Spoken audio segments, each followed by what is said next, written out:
क्या आप जानते हैं कि आईपीसी खत्म हो गया है? 1 जुलाई 2024 से बीएनएस लागू हो गया है। आखिर बीएनएस में होता क्या है? इंडियन पेनल कोड और बीएनएस भारतीय न्याय संहिता। बीएनएस का फुल फॉर्म होता है भारतीय न्याय संहिता में अंतर। बदलाव क्या है? नंबर बदले गए हैं या और कुछ बदला गया है?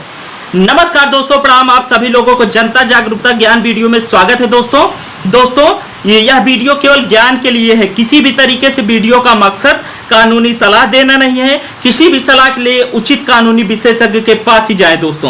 दोस्तों जैसा कि हमारे बहुत से साथी आईपीसी में कितनी धाराएं थी, कितने चैप्टर था मालूम होगा, पर आज हम आपको अंतर बताने का प्रयास करते हैं और सभी आईपीसी की धारा जो बीएनएस भारतीय न्याय संहिता में बदली गई है उसका निचोड़ और संक्षिप्त रूप में प्रदर्शित करने का प्रयास करूंगा। आईपीसी का फुल फॉर्म होता है इंडियन पेनल कोड, हिंदी में भारतीय दंड संहिता, जो कि लागू 1860 में हुआ था।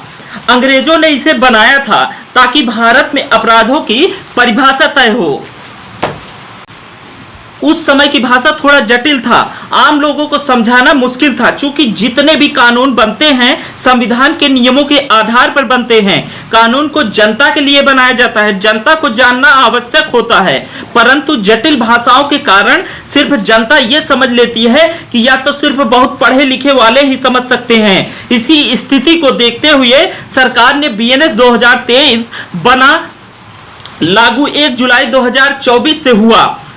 इसमें पुराने आईपीसी को हटाकर नए और आधुनिक कानून लाए गए हैं जिससे आम जनता को अच्छे से समझ में आए। आईपीसी में 511 धाराओं को हटाकर बीएनएस में सिर्फ 358 धाराएं रखी गई हैं। कई धाराएं मिलाई और सरल की गई हैं। दोस्तों कुछ धाराएं हैं जिसमें मुख्य धाराएं जो अधिकांशता द्वारा कानून में उपयोग की जाती हैं। आईपीसी की धारा 302 जो हत्या के लिए उपयोग किया जाता है, अब बीएनएस धारा 101 बन चुकी है बीएनएस में। आईपीसी की धारा 376 जो कि बलात्कार के लिए यूज किया जाता है, अब बीएनएस धारा 63 हो गई है। आईपीसी की धारा 420 धोखाधड़ी जो होता था, अब बीएनएस में धारा 316 हो गया है। आईपीसी की धारा 307 हत्या का प्रयास, अब बीएनएस में धारा 109 हो गया है। दोस्तों आईपीसी की धारा 504, 506 गाली या धमकी, अब बीएनएस में धारा 345/346 हो गया है। इट मीन्स 504 345 में बदल गया है, 506 346 में बदल गया है। और हमने इस पर वीडियो भी बनाया है, 504 और 506 पे वीडियो बनाया है। आईपीसी की धारा लेकर हमने बनाया है। बीएनएस शब्द का यूज नहीं किया है। आप लोग समझ सकते हैं कि नए कानून में 2023 में बना, 2024 1 जुलाई 2024 को लागू हुआ, वही कानून जो है बीएनएस कहलाया, भारतीय न्याय संहिता कहलाया। सेक्शन 124A देशद्रोह को हटाकर अब नए प्रावधान 152 देश के खिलाफ युद्ध जैसी हरकतें जोड़ा गया है। कहने का मतलब जो शब्द देशद्रोह शब्द बोला जाता था, अब देश के खिलाफ युद्ध जैसी हरकतें, ये वाली लाइन बोले जाएंगे। नए प्रावधान में, नए बीएनएस वाले में 152 कर दिया गया है 124A को, जिसमें देशद्रोह था। बीएनएस लाने का कारण एक और था। आईपीसी की कुछ धाराएं पुरानी हो चुकी थी, ब्रिटिश राज की सोच होती थी। बीएनएस में टेक्नोलॉजी अपराध, साइबर क्राइम, महिलाओं की सुरक्षा, डिजिटल प्रूफ को लेकर नए नियम हैं। कुछ पॉइंट याद रखने आसान तरीका आपको हम बताते हैं। जैसे भारत के मुख्य कानून संहिता पुराना और नया नाम Indian Penal Code IPC full form होता है। अब भारतीय न्याय संहिता बीएनएस 2023 अपराधों की परिभाषा और उनके लिए सजा तय करता है। इंडियन पेनल कोड जो भारतीय बीएनएस में बदल गई है।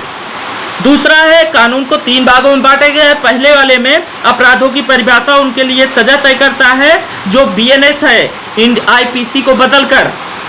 दूसरा है कोड ऑफ क्रिमिनल प्रोसीजर यानी सीआरपीसी अब भारतीय नागरिक सुरक्षा संहिता बीएनएस बन गया है, मतलब SS बन गया है, उसमें BNSS बन चुका है। पुलिस जांच, गिरफ्तारी और कोर्ट में मुकदमे की पूरी प्रक्रिया बनाता है। Indian evidence act IEA, Indian evidence act अब भारतीय साक्ष्य अधिनियम इंडियन एविडेंस एक्ट को अब भारतीय साक्ष्य अधिनियम BSA नाम रखा गया है 2023 में बदलाव करके। इसमें क्या होता है, गवाह, सबूत और कोर्ट में क्या मान्य है ये नियम तय करता है। अगर हम शॉर्टकट में कहें तो IPC को बदलकर BNS में अपराध और सजा के लिए उपयोग किया जाता है। CRPC BNSS में बदलकर गिरफ्तारी और मुकदमे की प्रक्रिया के लिए प्रयोग किया जाता है। IEA बदलकर BSA में बदल दिया गया है, गवाह और सबूत के नियम के लिए उपयोग किया जाता है। तो दोस्तों आशा करते हैं मेरी वीडियो आप सभी लोगों को पसंद आ रही होगी। और दोस्तों अगर आप नए हैं हमारे चैनल पर तो हमारे चैनल को सब्सक्राइब करिए और बेल आइकन दबाना ना भूलिएगा, जिससे हमारी वीडियो आप तक पहुंचती रहे। दोस्तों जय हिंद दोस्तों।